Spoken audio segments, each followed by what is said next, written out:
All right, we are live for the second episode of Unstoppable Overcomers. And tonight we have a special guest, uh, Annie Lieb. And we also have the amazing Michael Padurano. And welcome to the show, both. Thank you. Thank you for having me, and thank you for our last minute adjustment. Hey, not a problem. That's As what Sid Overcomer's started. all about, rolling with it. Hopefully, Being Sid will make an natural. appearance. It wouldn't be a show without a Sid appearance, right? This is the blue-eyed panel tonight. Look at our eyes. Oh, yeah. It's like it's kismet. This was meant to be. Bashert. It's right. Hey, Tim. Shout out to the land of the bears and what? The land of the bears and the turkeys. You never know what you're going to get in Arkansas. Anyways, tonight's episode we are talking about trauma and basically how to love yourself after the trauma that we have been in especially during childhood. So, Mike, why don't you share your story first, and then we'll go with Annie, and then we'll go from there. Well, I have lots of experience with pain and trauma. Don't really have years of experience of loving myself. I do have about a year. Yeah, I mean, I was verbally and physically abused as a kid. I was bullied. I was always felt like another. I was always told I was different. I was labeled from a very young age, many different things, slow to develop, not smart enough, many different things in many different ways. The fat kid. I mean, the labels can just go, right? Like, I mean, I've had so many labels. It's quite entertaining. It's been a heck of a process, and it was a hell of a journey. And then I started abusing and using drugs, and I'm an empath. I'm a healer. I'm clairvoyant. So I started using and abusing alcohol and drugs at a very young age to numb it out because I couldn't deal with it anymore.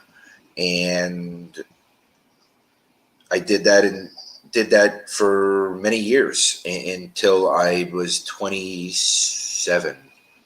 It was whatever year the Heat won the world championship with Dwayne Wade. I think that was 2006. Because I remember watching the last finals game in rehab. It was my last night going out was watching one of the games, the game that he came back and won and then turned the series, and then they won the series when I was in rehab, which I still didn't remember the date because I was really still messed up. It was a hell of a journey. It was extremely painful, extremely tedious. I was numb beyond all belief, emotionally numb until about a year ago when I met Annie. Basically, Annie woke me up again. I've had many near-death experiences. I've been OD'd, drowning, beaten to death, many different things that are just so exciting that, people love to hear. And I just, nothing stops me, right? Like, I've been worth over $1 million on paper 3 times in my life, and I've been homeless 5 times. And what's funny is, ironically, I'm happier now than I've ever been in my life. And I probably have one of the lowest personal values financially that I've ever had in my life. Not that the fiscal currency is really worth anything anymore because they just keep printing it, but still, it is a value to own toilet paper, and that I do have a lot of. So it's been a very interesting year, right? It's nothing really keeps me down, but the difference between this and every other time I've bounced back is for the first time in my life I have myself. And that's not something I could have found on my own at that time. At that time, I had no idea how to find myself again. And Annie's really the one who showed it to me and pointed that out to me and lit that up within me. And from that point, I wanted to do the work, and I did it. She showed me what to do, and I did it. And I really put the time in and put the energy in it.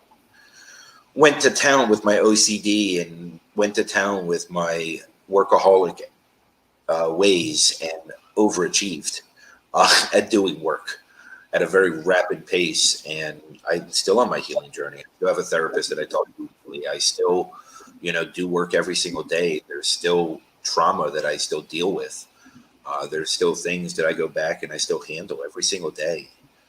It doesn't mean it's a perfect journey. It's never perfect, but the continuation of consistent learning, evolution, and healing is the goal. I mean, that's the journey. That's life, and finding the happy moments within it, and being able to see the happy moments for what they are. We can all sit in a room and cry. We can all sit in a room and be at our most vulnerable, worst points, or at seemingly worst points. But when we have somebody in our life that can bounce us back like that, it's something that you don't let go of. And where did I grow up? In my own head, Robert, over the last year. I was born and raised in South Florida. Yeah, I mean, like I've done a lot, and lived in Florida most of my life. Then I lived in New York for a couple years at 3 different times, and then Arkansas for a period of time for the second stint, which it is what it is. And I'm still growing up, Robert. I have no idea what I want to be when I grow up. I just know where I'm going to end up, and that's my goal in life. But can I just say one thing here, Mike? You help an amazing amount of people get to where they're at. And it's truly hearing your story, and I've heard your story a couple times. And the very first time I talked to you, we were introduced by Jen Zahari. And all Jen said was, you need to talk to this guy. So I had no clue what I was in for. Absolutely no clue. And so Mike's just being Mike. And everybody who knows Mike knows what I mean by that, just being his awesome, smart-ass self. And what he's not realizing is that connected with me in a huge way, because I'm a big smart-ass. And he's like, you're handling this conversation pretty well. And like I said, I wasn't sure what to expect. But Mike, I have to say, out of the first conversation, you completely changed my life in the first conversation. So for a guy that, doesn't have a lot. I think you see the negative about yourself more than the positive. You really help more people than you can ever imagine. And he's called the Connected Consultant for a reason, but he's connected in so many ways, not just the what you see to the eye. Because without you, I would have never seen my father's healing this last time around for cancer. And honestly, Mike, I didn't see it until we had that conversation, and that brought me to my knees after that conversation. So I just really, truly want to thank you for that. And I don't think you give yourself enough credit. I really don't. I think I had 2 points of talking about the financial side. One, I think that that financial worth is pointless. There is no real value within it. It's all about, just surviving day-to-day life and living day-to-day life the best that you can. Mm-hmm. I don't think Annie's ever been this quiet for so long, but I'm going to just finish up. She wants to jump in. I can tell. Right. No. I'm not the host. Tim wants to know what inspired you to launch your many shows, Mike. I want everybody to have a voice. I want everybody's voice to be amplified. I want everybody's stories to be shared. I think everybody has a unique ability to share from their perspective like nobody else can. And I think the more stories that you get out there in everybody's personal perspective, the more people you can relate to and the more people that you can help. I live my daily life to help others and serve others and be of service to others and to impact humanity for the better in every way possible. That is my purpose in life, and that is what I'm here for, and that's what I do. There's bigger plans, there's bigger projects, there's bigger things that I do that are behind the scenes, but without that daily conversation, without that daily inspiration, that daily way of relating to others. Thanks, Tim. Without that, there's nothing in this world. There's literally nothing in this world. And yeah, what Robert said is very true. Without meaningful connection, there is no wealth in this world. And without meaningful connection, wealth is pointless, right? You can be the richest person in the world, but if you're alone, what's the point? Who wants to be Howard Hughes, right? I mean, it's great to, be eccentric, have movies made after you're dead, but it was probably a very boring existence because you had no one, right? Like, I mean, these are things that, everybody wants to be somebody else. Why don't we just be ourselves? Be your best self. Like, who cares what anybody else is? You can't give somebody what they give you because it's not possible. You can only give somebody your best you at the moment. It doesn't have to be great. It doesn't have to be perfect. That's up to the other person if they accept you for who you are. And who are you to tell anybody else what they can give you? Why are you taking that power away from somebody else to be their best self? That's powerful. Okay, Annie, I know you want to say something, so we'll go to you. I've never, like, I get, sort of in a daze when he goes off on one of his little rants there. So he's being really silly because he woke me up as much as I woke him up. I mean, I hid my whole life. I hid behind a mask, and we're talking about trauma tonight. I have a lot of trauma, but mostly my trauma was trying to hide the trauma and be behind this everything's okay mentality and keep the harmony and keep the peace because don't upset anybody because I don't want to feel that chaos. I mean, I felt it in the womb. And then there was physical and verbal abuse after that. And then, through life, I did the same thing. I acted out. I numbed with every possible addiction, sex and love addiction, drug and alcohol addiction. And I just truly I was always really authentic. Like I was really real, but I was hurting so badly, just so much pain. And a really true turning point, Mike always says this to me, is in 2018 when I decided to go back to school and get my master's and my MBA. And it was a really transformative experience. And I started to step into myself, but I was really, really heart-centered. So about 2000 and when was it? March 2020, I guess. I saw him 4 p.m. Online. I was getting some of this story. And something made me, I was in a daze trying to finish my MBA, and something made me want to reach out to him. And I did. And I've never in my life experienced a connection that Michael and I have. It's otherworldly. So truly, it's on another level. And I mean, when you say soulmate, I can't define it. So I'm not going to try. But since then, I have been stepping into this soul-centered place and finding who I really am and bringing who I really am to the table and healing from the trauma instead of hiding it. And, Michael talks about his physical abuse. A lot of mine was emotional. And we talk about how that trauma is very, very similar. I mean, you might as well have hit me upside the head with a baseball bat. That's what it did. Mm-hmm. So I was bruised and battered, even if you couldn't see it. There's no one worse than the other. It's just, but I'm here, like he said, I mean, I'm echoing so much of what he said, but I'm here, like all of that was a gift. And that's what I'm realizing today. Like truly, it might sound cheesy, but like seriously, all of the things I've been through, and I'm an empath, and the way I feel and how hard that's been my whole life and how painful that's been and how people didn't understand me and how I didn't see things on the same level. And it was just like otherworldly person, like an other, like that's what I call it. Like I was an other. Mm-hmm. And I started to, I've just like really started to appreciate everything that I've been through recently, really recently. And stepping into that person that I am, like, I'm here to change lives, like honestly, really change lives and impact people's lives every day. So that's when I started my business.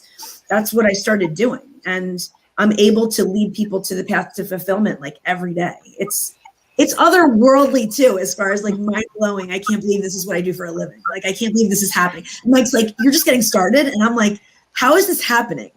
And it's like, it's just this unbelievable story of healing. That's my life, a story of healing and, going on this journey to fulfillment. So it's been a ride. So I have one question for our listeners out there that are not in the same place that we're at, that have not had the healing that we've had to get to this place. And, the trauma that you just described as a childhood, in your childhood and things like that. How can you be grateful for that? And like knowing what happened to you, how is it possible for you to be grateful in those moments now? Like realizing now that you're grateful for those moments. I believe every test we go through is part of our testimony to help other people. That's the only reason why I can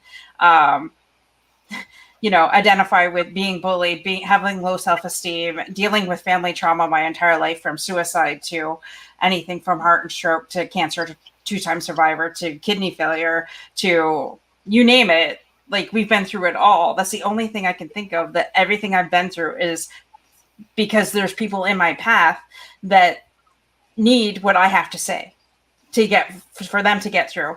So how do you, just in your words though, for people who don't understand what that means, how can you say that you're grateful now for those moments? So it's a great question. You want to go, Mike? I mean, for me, it's simple, right? Like, taking my kids out of the situation taking my kids out of the situation that they were in, and being able to heal myself of my childhood trauma that's so similar to what they've gone through, at the same time, has enabled them to heal. And that has shown me the gift of everything I've been through. I do not regret a single thing I have been through. And I have been through some shit. There is not a single thing that I regret. Not 1 second. Because every single thing that I've been through has gotten me to where I am this moment, that leads me to be able to make the impact that I can make on people. Like you said earlier in one conversation, which I truly thank you. I mean, I don't always accept that gratefully, but I'm working on it. I know that I impact people, and I know that I make a mark even in one conversation. But sometimes I don't fully understand the depth of the impact I make. And that's good, I think. There's another piece. It's really hard to get to that point. I don't think it's simple. I mean, you broke it down into simple form. I think it's really, really hard to get to a point where you're grateful for all your pain. And you feel like they're gifts, and it takes the journey of going through this journey that we're talking about, the healing process. And you have to begin, I mean, I can go into the whole thing, but you have to begin where you are. You can't jump to other parts in the journey. And when you truly find your passion-driven purpose and the reason that you're on this planet, which is what we're both talking about, that we have found, that's when you realize that there are these gifts that have been given to you. As much as all the trauma, all the unbelievable pain and the suffering, right? It made me be able to relate to people and be able to tell them my story and have them reflect and have them be able to heal through my powers of trauma. So it's you have a choice. You can look at it as, this is what I went through and life sucks. I mean, I could totally look at things in that perspective. Like this, I was doing it earlier. I'm like, why is my life like this? Like, why did I go through this? Why is that fair? But that's bullshit. That's bullshit. What's real is here I am, and this is what I'm doing, and how am I turning my trauma around to help people and change lives? That's what's real. That's wisdom. Right there. That was wisdom. Back it up, people, when you hit the replay. On our YouTube channel, The Unstoppable Overcomers, because you need to go back and write that down. That was good shit there, Annie. Really good shit. It came from my soul. That's why you felt it like that. Yeah. And I'm sorry, guys. I'm trying to comment in the comments, but for some reason I keep getting an error. So I'll go back and after the show, because for some reason it keeps on coming, an error occurred and I can't type anything. So I do apologize. So shout out to our listeners that are out there listening. So amazing stuff. And I saw you really, there's a gleam in your eye, Mike, when she said that. So you've got something to say there. I just know that. There's something magical about watching somebody come into their soul center. When somebody goes through what all three of us have gone through, right, in our own way, because there's no trauma that's worse or better than anyone else's.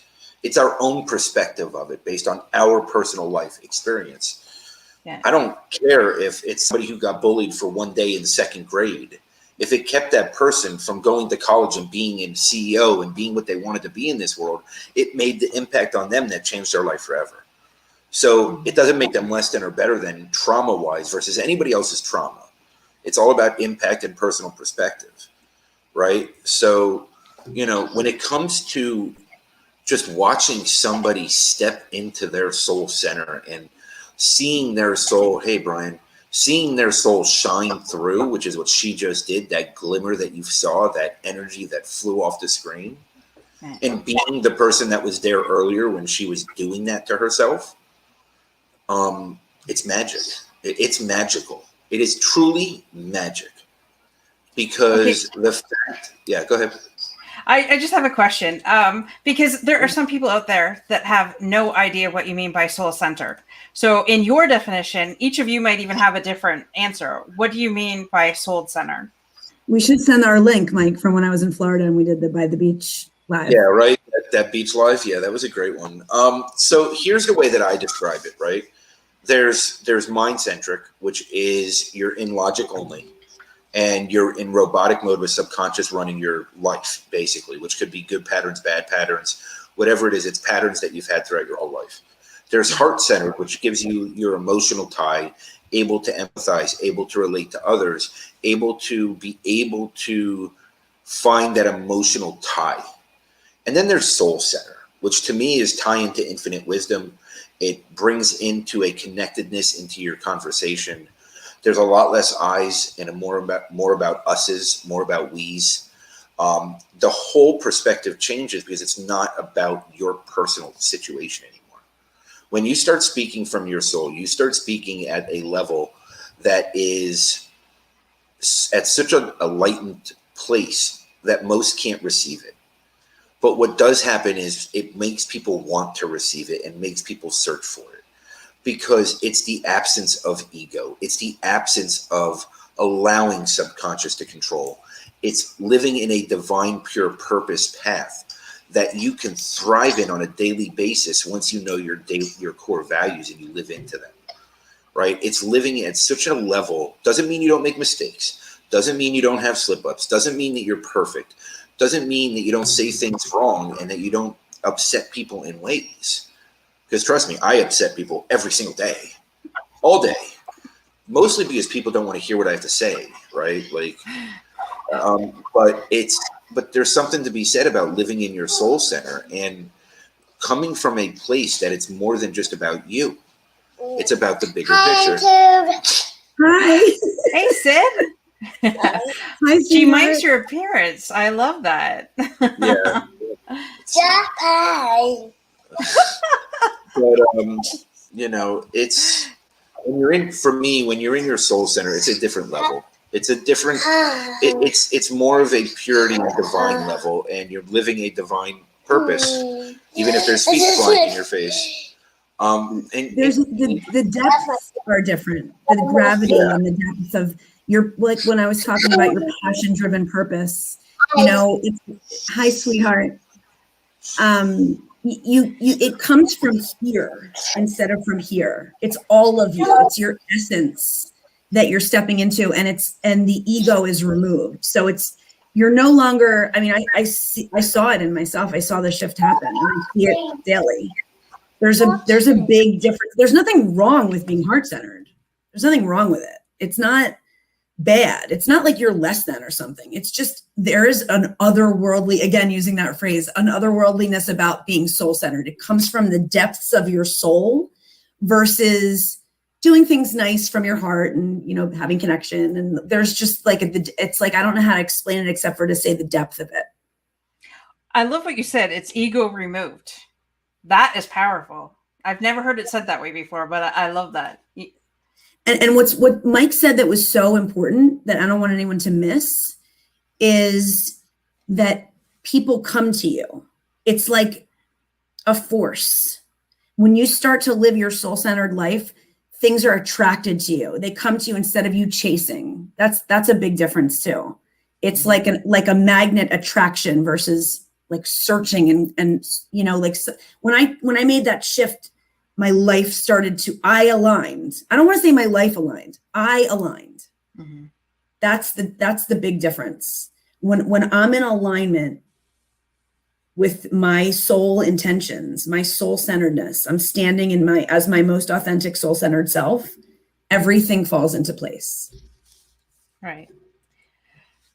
And do you find that everything life becomes a lot easier because you're doing, or you're being instead of doing. Like you're being who you're supposed to be instead of push to do the things that you should be doing.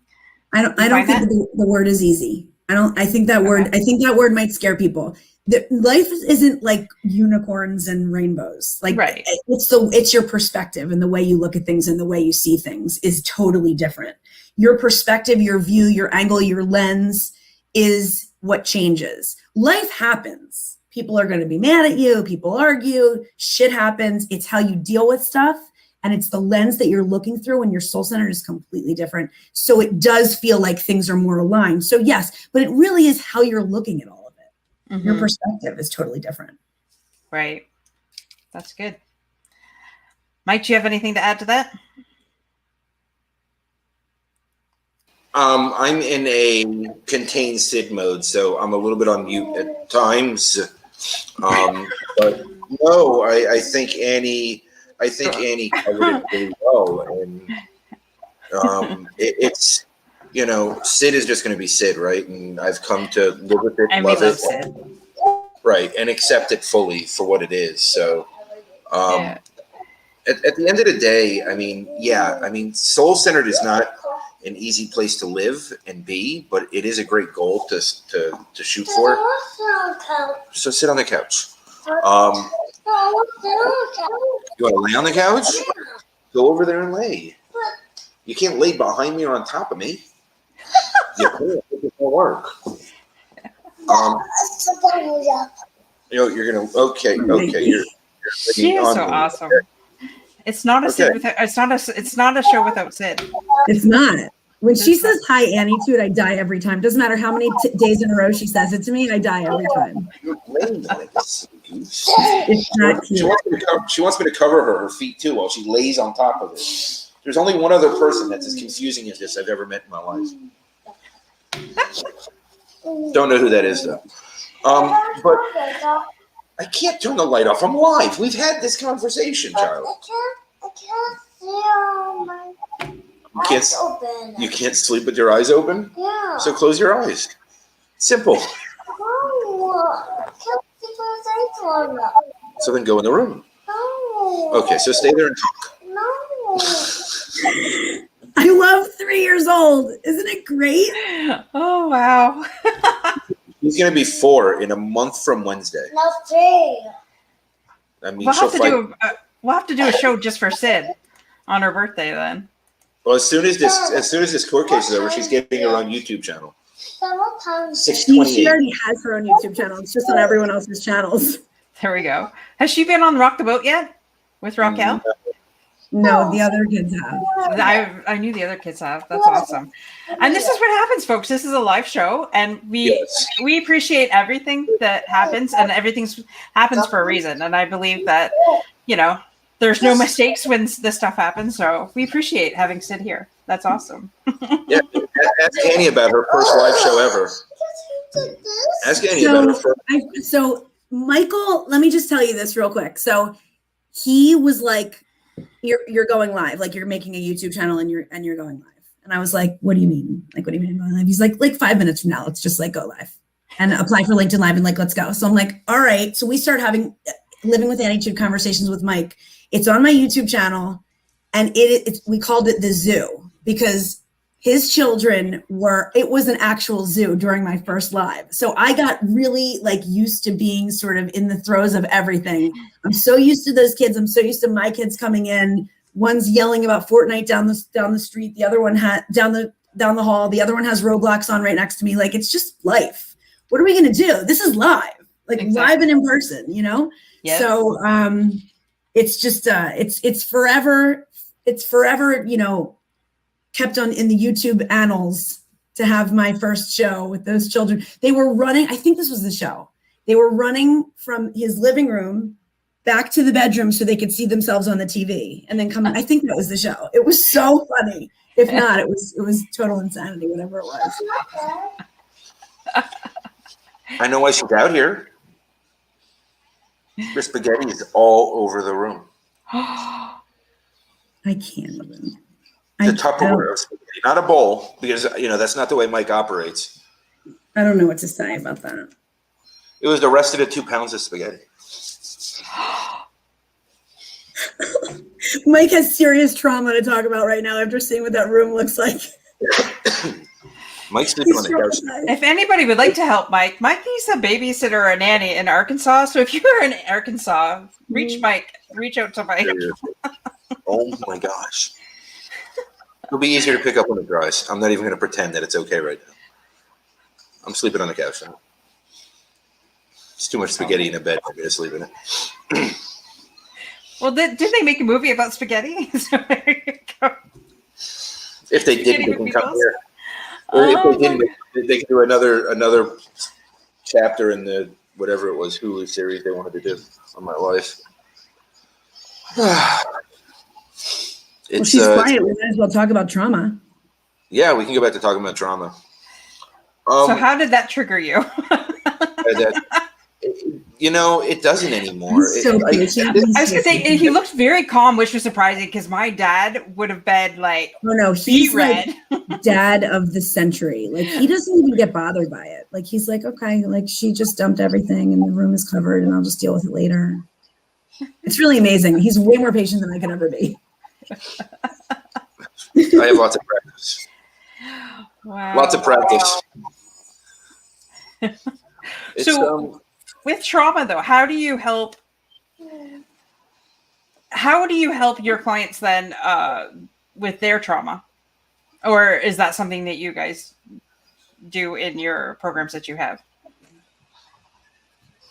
Annie, you can run with this first. I mean, do you want me to, should I talk about the breath framework? Sure. Mike? Yeah, why not? I'm asking his permission. Why are you asking me for permission to talk about your program? It gets launched in a month. Yeah, it does get launched in a month. So yes, there's a program that we developed and created that works to help people begin. It's the breath framework. So B stands for begin.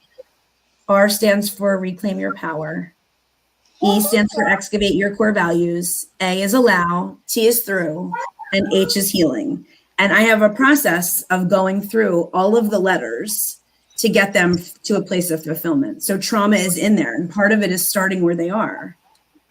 Begin where you are. It's people try to skip to different sections. They want it to just go away. They want to bury it and have it, just magically disappear or not face it or not, so then we go through, we allow and we do all the steps. So when they're done my program, they get to a place of healing. That's the H, that's the last part, where, they can really sort of grasp onto, like we've been talking about, stepping into their soul center, their passion-driven purpose, their authentic self.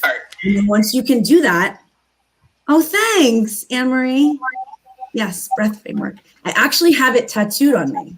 I have the word breath on my hip because in my darkest of days, I realized that you can take everything from me, but you can't strip me of that. That's mine. So then when we were talking about it, we decided we would go with the word breath as it means so much to me. And those letters really resonate and really help people. So that will be launching soon. That's awesome. And you have another tattoo on your wrist. What was that one? So this is Emes, which is Yiddish for truth. And it's another thing that has to do with Mike and me too. I wanted it on the other hip. We talked about that for a long time and I knew I wanted Hebrew, but I was hiding it. This is so interesting. Like when I stepped into my True Soul Center, I was going to hide it because one's on my right hip and I was going to put it on my left hip. And that would be like, oh, it's hidden, like no one will ever see it. Only I know, blah, blah, blah, right? And then I realized, fuck that. I want this like front and center. This is my truth. It's on my pulse. It's everything to me. It's a word that we say to each other. It's a word that means like all powerful truth. And it's so meaningful to me. And so it's out for everybody to see. So it's very, it's a force. It's been a really like big turning point for me getting that on me. That's awesome. Congratulations on getting that out there. So when does that officially launch? Or we're not sure yet? June 1st. June 1st. I'm actually changing my Living with Attitude podcast. We're rebranding right now. to the Soul Center experience. This is all like new info, Dorothy, that you're getting like privy to information. And you heard it here first. You heard it here first. Second show The ever, Soul and you Center heard it here experience first. it's all happening. Living with Anitude is, I've evolved from living with Anitude. It's going. We're having a transition episode May 25th on Annie's show, and then on May 26th on my show. On your birthday? On my birthday, yes. Really? That's your birthday? Yeah. My parents' anniversary is actually the 25th. So my uncle's cool. my uncle's birthday is the 25th. My aunt and uncle's anniversary is the 27th. My son's birthday is the 15th. My dad's birthday is the 1st. Yeah, That's my our daughter's May. birthday. My daughter's birth. My youngest birthday is June 6th. Two Geminis. I don't know why we don't get along. It's a lot though, right? Like when you say how do I help people and how do I work people, I don't have a framework. I don't have a program. For me, it's the power of conversation. Sometimes it's one conversation. Sometimes it's 30. Sometimes it's 1 hour. Sometimes it's 20 hours. It depends where the person's at and what they need to hear and what they're ready to listen to. I mean, that's really part of it too. It's your intuition too. That's your framework, is your intuition. Yeah. I mean, yeah, I fully lean into my intuition. I mean, there's no doubt about it. My empathic ways, my healing ways, my clairvoyance, I tie it all back into my intuition and follow it. And, I truly live into my intuition unquestionably today.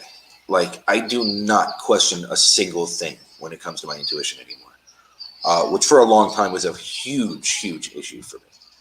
I always had worries and concerns and insecurities about my intuition because I was told for so long in my life it wasn't real, right? And a lot of times in my life, I was surrounded with people that didn't want to hear the truth. So when I shared the truth, I was told that I was crazy. And, unfortunately, when you hear years later, you were right, it doesn't really benefit you at that point. And that's part of the healing journey, I think, is trusting yourself. And above all else, finding that value within yourself, that worth within yourself. But for me, I needed somebody else to see it first. And I'm telling you, I would have never saw it. If somebody didn't see it in me first, I would have never saw it. And that just happened to be Annie. Like it was definitely Annie who saw it and helped to bring that out.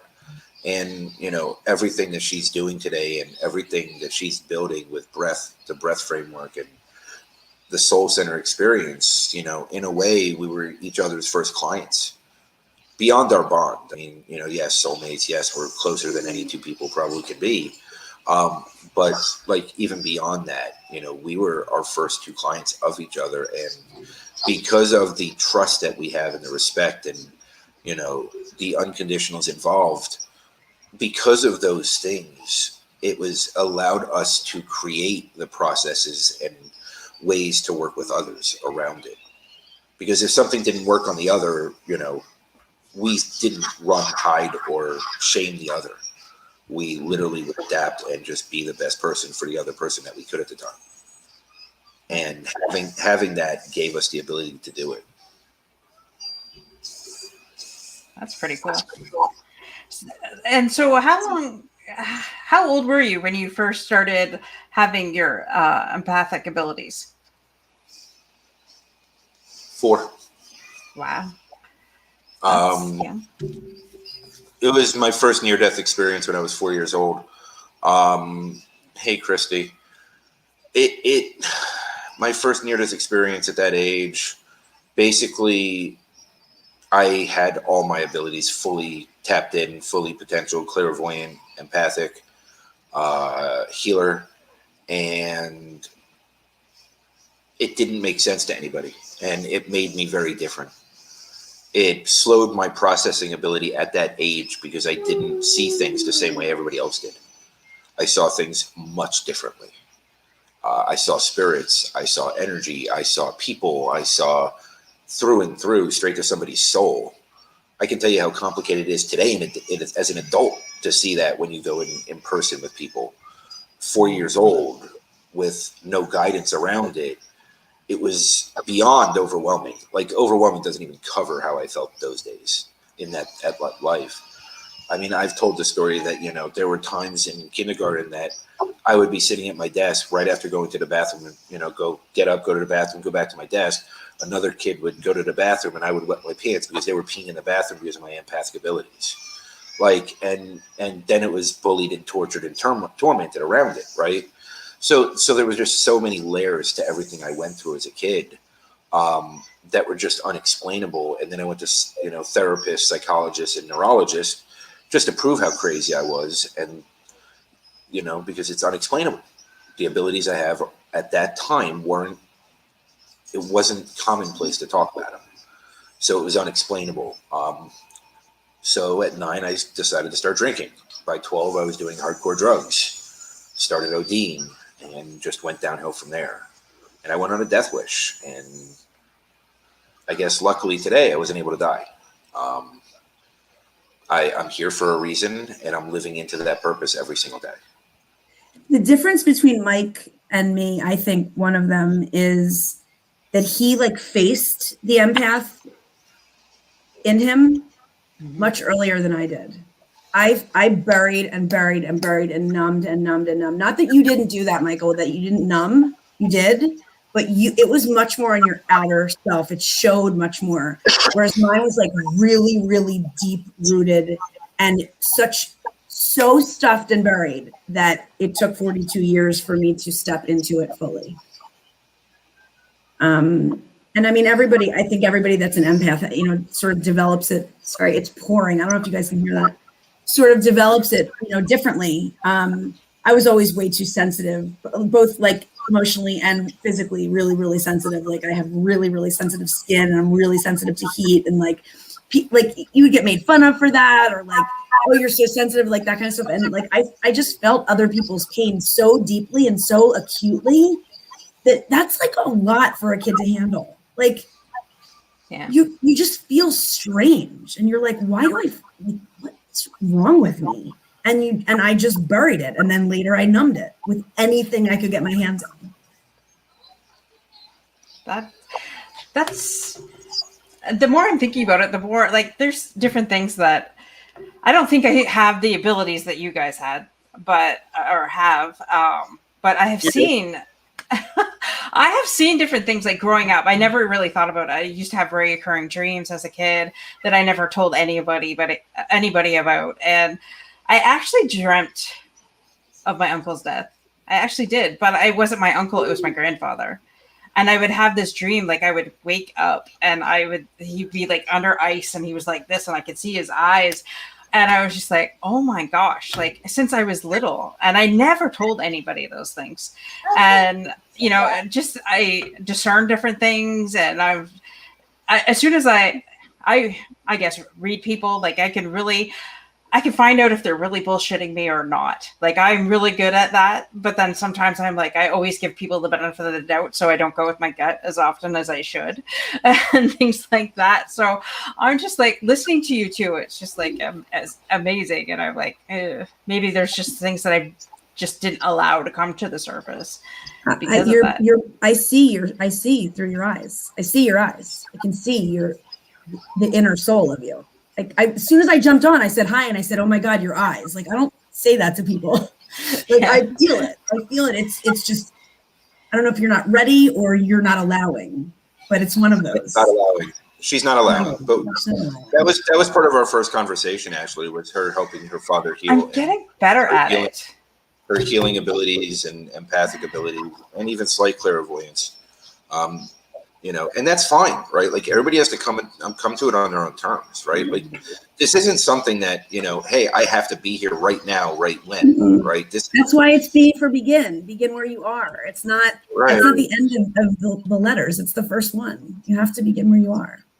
And it doesn't mean that you can't get to T and go back to B. I mean, like there's always a new beginning. I mean, you're always, because like me and Annie were talking about it yesterday or the day before. I don't know. It blends in.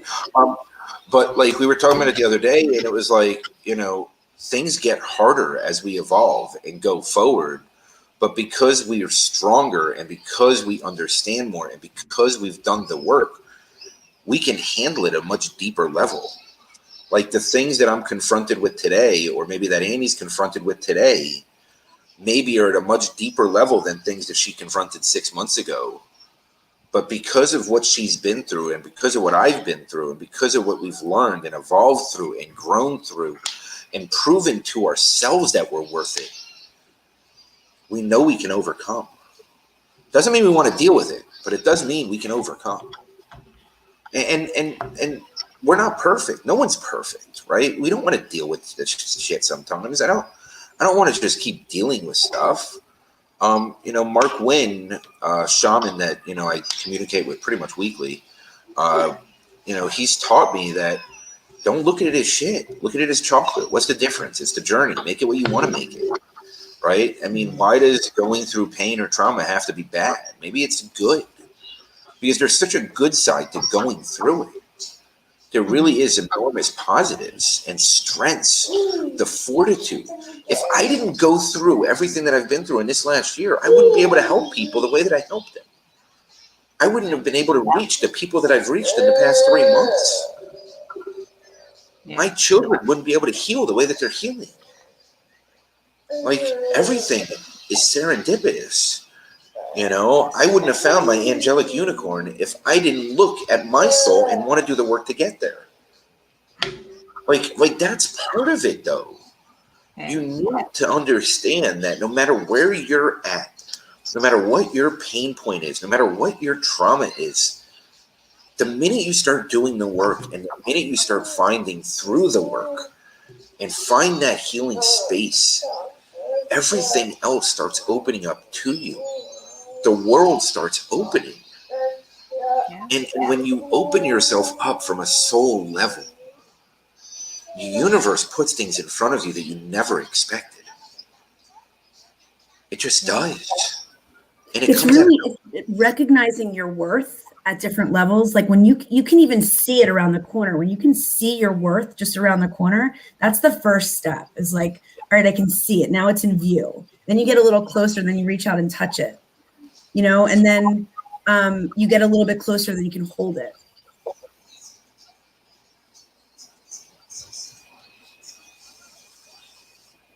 Wow. Well, maybe you are borderline. No, look. I mean, hey, look, Robert. If you can handle life that way, I like, honestly, that's a blessing.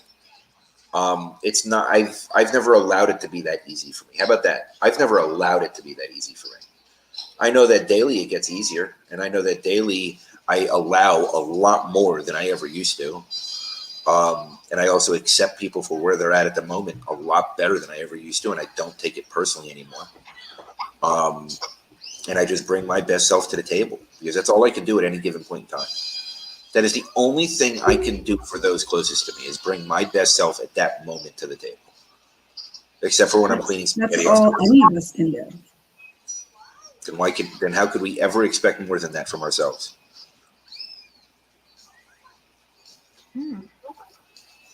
That is powerful. That is powerful. Ooh, mic drop. There you go. That is so true. And, I've been allowing more and more lately, and I see that. Like, it's the clarity that comes with the action. Because 3 weeks ago, I was just like in a tizzy because I had so much on my plate. And thank God I had Jen scrape me off the wall and help me put me back together again. Well, actually, she helped you, but you did it. Well, yeah, but she broke it down so that in baby steps. Amazing, but you give yourself credit too. You had a lot on your plate, but you also dug through that. That's true, and then that's how this show came about. And thank you to the wonderful Tim Sean and his class. So, breaking through barriers and things like that. So. I think we're all a learning process, and all, through the journey is where we learn more and step into who we really are. That's powerful. I mean, that's all we can ever do, is just continue to learn and evolve and grow.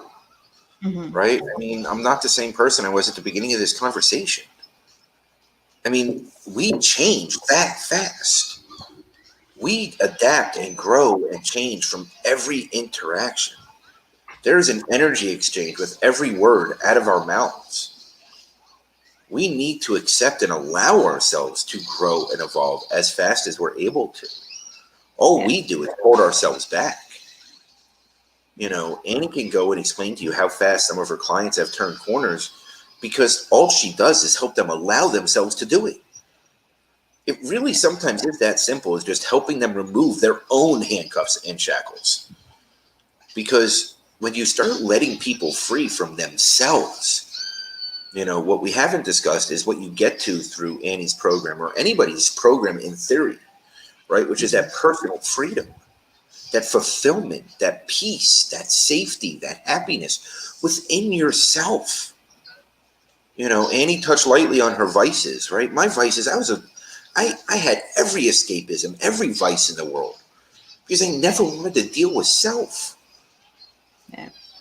You know, LinkedIn was a vice for me for a long time because I vicariously lived through that. Anything could be a vice. Anything is escapism when we allow it. The difference today is I use it to enhance my life, not hide from my life anymore. I like my life. I love my life. No, it's not the circumstance or the situation that's ideal or perfect for me. But you know what? It's exactly where I'm meant to be at this exact moment. And every single thing in my life is exactly the way it's supposed to be. And I have zero regrets, zero wishes, wants, and desires other than where I'm at this moment. I am grateful for just being here. And we are grateful that you're here. Seriously. I mean, and I think we've had 2 conversations, well, and some text messages and stuff like that. And that's like, every time I get off the phone with you, it's just like, I shake my head. I'm like, I don't know what just happened there, but there's something. There's something going on. We're always in the right place at the right time. Always, always, always, for sure. When we allow ourselves to be. When we allow ourselves to be, that's a key because I put myself in many wrong places at wrong times because I wasn't allowing. Oh, good, you found a penny. Thank you. Maybe I can pay somebody to pick up the spaghetti. Who wants a penny? Oh, Sid, put the couch. If you're in the Arkansas area and would like a job house cleaning, and you want a penny, we have the job for you. Oh, good, you found a crown. The couch. I'm really trying to help you get help there, Mike. I really am. We're working on it. Getting somebody out to Arkansas is easy. If I could get actually on a plane legally and not have to quarantine for 14 days afterwards, I'd be there for you. It's not a convenient trip. No. It takes compromise to make this trip. That is true. So if anybody wants to connect with you two, where can they connect with you guys at? LinkedIn is my spot. That's my platform. That's my hood. Your hood? Yeah. Same with Mike? Yeah, LinkedIn's the best place for me. I'm on Facebook. I'm just never on Facebook. I don't even have the app on my phone. I will tell you this, Dorothy, when you do the work and you go and you step into this journey and you go on it, and I kid you not, I had depths of despair where I saw in black and white. I didn't see in color anymore. That's how bad it was. I didn't want the sun to come up. And I can tell you that today I'm psyched to do life every day. I don't know if you ever see what time I post. Sometimes I can't contain myself. Yeah. I can't hold in the content because I have so much to share with this world. Yeah. It's true. I can't make this up. I saw you dancing the other morning at 5 o'clock in the morning. I thought I was the only crazy freak that was up at 4 o'clock in the morning. Oh, no. And Mike or Robert has something here. How do you turn nothing focus on him? I literally have Proverbs tattooed on his bicep. Trust the Lord. That's awesome. For sure. Mm-hmm. Sorry, I'm trying to remove that. Who cares what's taboo? I love what's taboo, Robert. That's right. Go toward taboo. we are, what is Nancy saying? Taboo just won't do? And that's what we're here for. Taboo won't do. Yeah. There's a lot to be said about the conversations that nobody wants to have, right? And those conversations need to become everyday conversations. Sid's back to say hi to Amy. Can you tell Sid likes somebody? There's something to be said for that, right? Like taboo won't do is very powerful, and she's getting to the point of throwing stuff at me now. Spaghetti. It's okay. No, there's none left. No, I know exactly where every piece of that is. Leaning into it is what you're talking about. Leaning into it. Hey, Marianne. Leaning into it is enormous, right? And leaning into it with strength and power and honesty, integrity, and transparency, right? Like there's something to be said for that, because the transparency is what allows others to be transparent. Being vulnerable allows others to be vulnerable. Being alive and being yourself and just breathing sometimes is enough to inspire another person to do the same for another day. Mm-hmm. Never discount the impact that even one breath can have. Like one breath can carry someone through a whole nother day. Annie's dancing videos, Annie's content, Annie's posts, her soul is so just connected right now. Everyone feels it, and there's a reason. Because she is. She's living it every single day. And she's showing it. She's showing the vulnerable. She's showing the nasty shit. She's showing the stuff that most people don't want to. And not everybody can receive it. Not everyone can receive it. You get trolls. You get, women will get men that just want to hit on them. Men will get women that just want to hit on them. Right? I mean, this is unfortunately the world that we live in. Mm-hmm. But you can't let those people that can't receive it keep you from the ones that will. Yeah. Because if you impact one person a day for the rest of your life, you are changing the global population. Yeah, that is so true. And I've had several people say, hey, my daily posts, just truly inspired and got them through the day. They were going through something hard. So you really have no idea. Thank you so much, Marianne. You really have no idea who you're really impacting. And you don't even know this side of heaven. But it's really nice when you do hear the feedback. I mean, not that I need the feedback all the time, but it just keeps me going. Mike, you look fabulous as well. It just keeps me going, knowing that I'm helping somebody, right? And that's the whole point of why I'm out here. That's the whole point. I didn't even tell my family I was writing the book that I wrote, and I was like on pins and needles until my mom read it. But by that time, it was published out in the world. But all she said was, "That's your truth," and I was glad that that's how she saw it.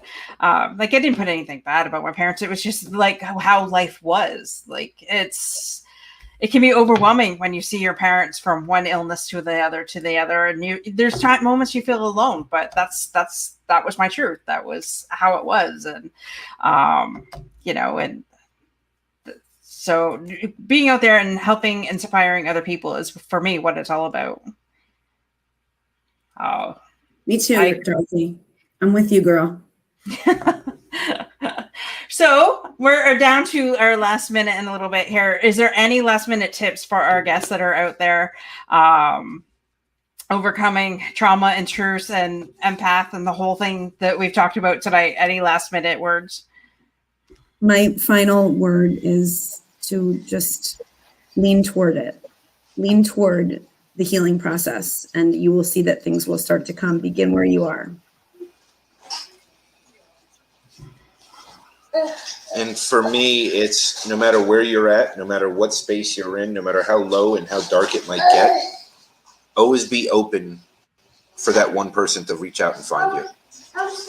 Because you never know the impact that can happen to you, to them, to everyone else that you meet from that point forward for the rest of your life. It all starts with being open. Yeah. For sure. Thank you for having me, Dorothy. I appreciate it. Well, thank you for coming on, and thank you, Mike, for being my guest tonight too. And I don't know about our audience, but this was another amazing conversation. Next time, Robert, trust me, everything happened for a reason tonight, and it was a last minute thing. And for Tim, I'll say the word out again. It's an American Canadian thing. He likes how I say out or about. So, anyways, I just thank you so much for being on here. And if you want to connect with these amazing people, definitely look them up on LinkedIn. And with that, have an amazing evening, everybody. Bye, peace. And